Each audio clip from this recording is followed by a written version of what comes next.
महाराष्ट्रातील वीज ग्राहकांना दिलासा देण्यासाठी महावितरणकडून अभय योजना सुरू करण्यात आली आहे। 1 सप्टेंबरपासून ही योजना अंमलात येते आहे। राज्याचे उपमुख्यमंत्री आणि ऊर्जा मंत्री देवेंद्र फडणवीसांच्या सूचनेनुसार महावितरणने हा निर्णय घेतला आहे।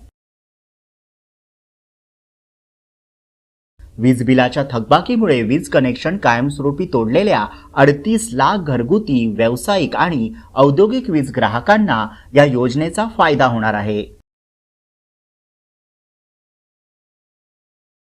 या अंतर्गत वीज बिलाच्या थकबाकीवरील व्याज आणि विलंब आकाराचे एकूण 1788 कोटी रुपये माफ केले जाणार आहेत। या योजनेनुसार पैसे भरल्यानंतर संबंधित वीज ग्राहकाला पुन्हा एकदा नव्याने वीज कनेक्शन मिळेल। महावितरणच्या वेबसाईटवर वीज ग्राहकांना ऑनलाईन पद्धतीने याचा लाभ घेता येईल।